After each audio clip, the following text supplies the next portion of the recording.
एक ऐसी दुनिया जहां इंसानियत अपने अस्तित्व की आखिरी लड़ाई लड़ रही है।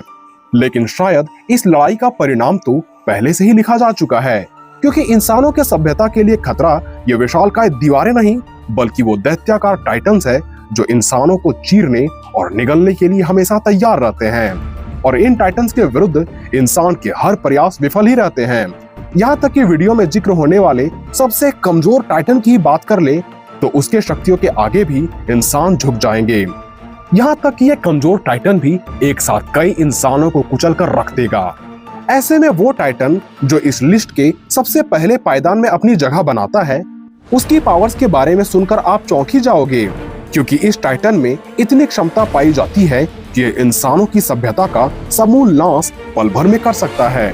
तो आज के इस वीडियो में अंत तक बने रहें, क्योंकि हम बात करेंगे अटैक ऑन टाइटन के 9 सबसे शक्तिशाली टाइटन्स और उसके पावर्स एंड एबिलिटीज की।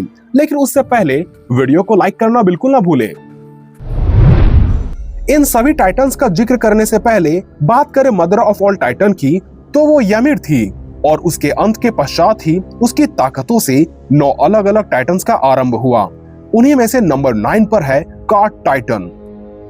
इस टाइटन को हम पहली बार सीजन 3 में देख पाते हैं, जिसमें हमें पता चला कि इन टाइटन्स की सबसे बड़े खासियतों में से एक है इसकी इनक्रेडिबल इंड्योरेंस। और यही वजह है कि मार्लिन की सेना इसके ऊपर लंबे समय तक बैठकर कहीं भी घूम सकते हैं। कार्ट टाइटन की एक और खासियत ये भी है कि ये टाइटन अपने टाइटन वाले फॉर्म में काफी लंबे समय तक रह सकते हैं एवं लगातार भी इंसान बनने के बाद वो फिर से टाइटन के फॉर्म में आ सकते हैं।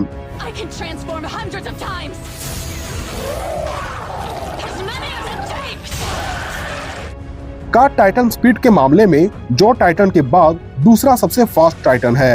यूं तो माना जाता है कि ये टाइटन लड़ाई के लिए नहीं बने, इसका इस्तेमाल सिर्फ सामान ढोने के लिए किया जाता है, पर इस पर लगे हथियारों से किसी को भी अच्छा खासा डैमेज दिया जा सकता है, जैसे कि ज़ीक ने दूर से ही इसके हमले का स्वाद चखा था। हालांकि ये बाकियों के मुकाबले ज्यादा ड्यूरेबल नहीं होता, इसलिए टाइटन की लिस्ट में ये नंबर 9 पर है। नंबर 8 जो टाइटन।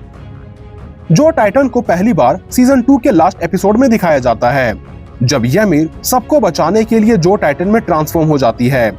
इसके पावर्स एंड एबिलिटीज की बात करें तो इसके पास है एक्सेप्शनल स्पीड, एजिलिटी, शक्तिशाली जबड़े और नाखून। बाकी सभी टाइटन्स के मुकाबले ये सबसे ज्यादा फास्ट है, इसलिए अगर ये बैटल में हारने की पोजीशन में आ जाए तो ये वहां से तुरंत भाग सकता है। पर इसके जबड़ों और नाखूनों में इतनी ज्यादा ताकत पाई जाती है कि ये इंसान तो क्या आर्मर्ड टाइटन को भी छील कर रख सकता है। इसके जबड़ों में इतनी ताकत पाई जाती है कि जिस क्रिस्टल को इरेन तक नहीं तोड़ पाया था, उसने जो टाइटन के जबड़ों का सहारा लेकर उस क्रिस्टल के टुकड़े कर दिए। पर इसकी कमजोरी है इसका छोटा आकार और ड्यूरेबिलिटी, इसलिए इस पर हुए इंटेंस हमले को ये नहीं झेल पाएगा। Number 7 female Titan. अब इस टाइटन को हम सीजन 1 के एपिसोड 16 में पहली बार देख पाते हैं। इसके एबिलिटीज की बात कर ले तो ये दूसरे टाइटन की नकल कर सकती है, अपनी आवाज से दूसरे टाइटन को रिझा सकती है। ये दूसरे टाइटन्स के फाइटिंग स्किल को भी तुरंत सीख लेती है। ये कैसे भी हालातों में खुद को जिंदा रख सकती है और इसकी इंड्योरेंस तो कमाल की होती है, जिसका उदाहरण हम एनी लियोन हर्ट को ले सकते हैं, जिसने 57 स्काउटिंग मिशन में इरेन को पकड़ने के लिए एनी फीमेल टाइटन की फॉर्म में काफी देर तक भाग पाती है और उस दौरान इसने आधे से ज्यादा स्काउट को भी मार दिया था। ये जब चिल्लाती है तो प्योर टाइटन्स सिर्फ इसकी आवाज की ओर अट्रैक्ट होकर नहीं आते, बल्कि कुछ तो इसके नियंत्रण में भी आ जाते हैं। और कई टाइटन्स जब इसे खाने लगते हैं तब सबसे छिपकर एनी टाइटन्स की खोल से बाहर निकलकर भाग जाती है, ताकि वो खुद की आइडेंटिटी और खुद को भी बचा सके। ये अपने शरीर के किसी भी अंग को इतना कठोर बना सकती है कि वो किसी भी हथियारों से नहीं काटा जा सकता। ऊपर से डायमंड जितनी मजबूत बने अंगों से ये जिस पर भी प्रहार कर दे तो उसे अच्छा खासा नुकसान झेलना पड़ सकता है। Number 6 armoured Titan. अब जैसा कि इसके नाम से पता चलता है कि ये एक आर्मर्ड टाइटन है, यानी इसके पूरे शरीर पर मजबूत आर्मर पाई जाती है। इसी वजह से इसकी ड्यूरेबिलिटी तथा स्ट्रेंथ नेक्स्ट लेवल की होती है। ये अपने स्किन को भी हार्ड कर सकता है, जिस वजह से इसे ना तो आग जला सकती है और ना ही धारदार हथियारों से इसे चोट पहुंचाया जा सकता है। ऊपर से जहां बाकी टाइटन के गर्दन पर हमला करने पर मारे जाते हैं, वहीं इसके गर्दन को इसका कमजोर हिस्सा नहीं माना जाता, क्योंकि इसकी कमजोरी गर्दन के थोड़ा नीचे आर्मर से ढका हुआ होता है। ये पूरी तरह से वॉर के लिए ही बना है, इसलिए इसका एक पंच इतना दमदार होता है कि ये किसी को भी चोट दे सकता है, चाहे वो ईरन ही क्यों ना हो। इसके कमजोरी की बात कर ले तो इसके जॉइंट काफी कमजोर होते हैं, क्योंकि वहां आर्मर नहीं पाए जाते, इसलिए ये लिस्ट में नंबर 6 पर आता है। Number 5, attack Titan. अब इस टाइटन को अभी तो नंबर 5 पर रैंक किया जा रहा है, पर इसकी रैंकिंग नंबर 3 में भी की जा सकती है, क्योंकि ये अपने कई छिपे और अनोखे पावर्स के लिए जाने जाते हैं। सबसे पहले इसे सीजन 1 के एपिसोड 7 में दिखाया गया था, जिसमें ये उतना ताकतवर नहीं था, पर ये पूरे सीरीज का मेन कैरेक्टर है। बात करें इसकी एबिलिटीज की, तो इसके पास है सुपर स्ट्रेंथ, स्पीड, हार्डनिंग और भी कई हिडन एबिलिटीज। लेकिन इसकी सबसे बड़ी एबिलिटी है फ्यूचर साइटिंग, क्योंकि बाकी किसी भी टाइटन में हमें यह दिखाया जाता है कि वो अपने पिछले या एंसेस्ट्रल टाइटन की मेमोरी को देख पाते हैं, पर अटैक टाइटन वो टाइटन है जो पिछले टाइटन की मेमोरी के साथ साथ फ्यूचर में बनने वाले टाइटन की भी मेमोरी को देख सकते हैं। जैसे कि एरन क्रूगर को ग्रिशा येगर की मेमोरी मिली थी और ग्रिशा को एरन की। अब फ्यूचर देख पाने की वजह से यह हर बैटल के परिणाम को जान सकता है, इसलिए यह पूरी प्लानिंग के साथ लड़ाई लड़ता है। यह ऐसा टाइटन है जिसने लगभग सभी टाइटन को हराया है, बीस्ट टाइटन और कोलोसल टाइटन को छोड़कर। इसके अलावे अटैक टाइटन टाइमलाइन में कहीं भी जाकर किसी को भी मैनिपुलेट कर सकता है, यहाँ तक कि खुद के फ्यूचर या पास्ट फॉर्म को भी। Number 4, beast Titan. अब इस टाइटन को पहली बार सीजन 2 के एपिसोड 2 में दिखाया गया था। दिखने में यह टाइटन काफी हद तक कॉन्ग की तरह लगता है, पर इस बीस्ट के पास कुछ एबिलिटीज तो कॉन्ग से भी ज्यादा है। सबसे पहले इसके हाथों को ही देख ले तो ये इतना लंबा है कि इसके हाथों से इतनी मोमेंटम बनती है कि ये अपनी हाथों से पकड़कर किसी भी चीज को फेंके तो वो गोली की रफ्तार से दुश्मनों को छेद कर पार हो सकती है। यहाँ तक कि इसकी थ्रो इतनी खतरनाक होती है कि इसके हमले से आर्मर टाइटन के आर्मर भी टूट जाते हैं। इसके बाकी खूबियों की बात करें तो ये नॉर्मल इंसानों को अपनी स्पाइनल फ्लूइड देकर उसे अब नॉर्मल टाइटन में बदल सकता है, बिल्कुल फाउंडिंग टाइटन की तरह।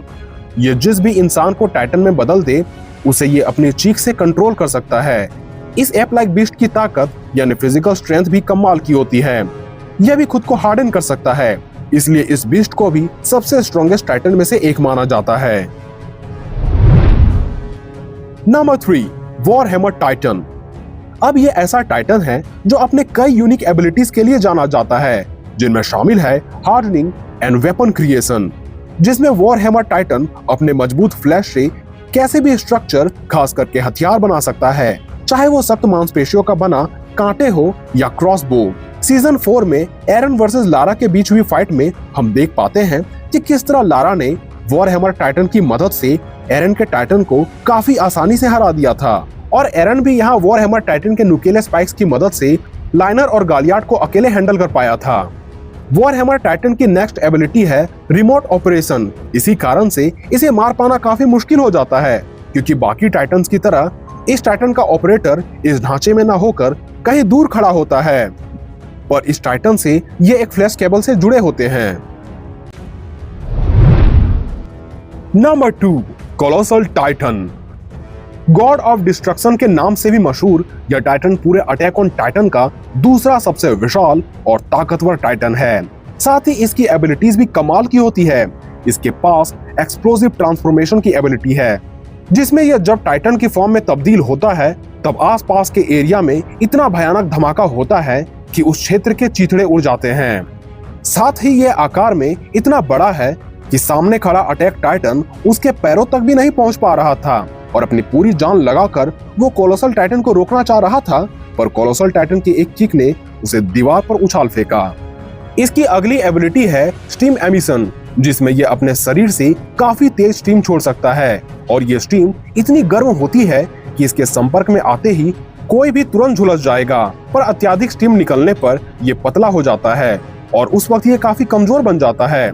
इसके साथ ही यह विशाल आकार होने की वजह से ये उतना भी फ्लेक्सिबल नहीं होता कि खुद पे हुए हमले को भी ये रोक सके, और इन्हीं कमजोरियों के कारण अंत में एरन इसका गला काफी आसानी से काट पाता है। Number 1, founding Titan.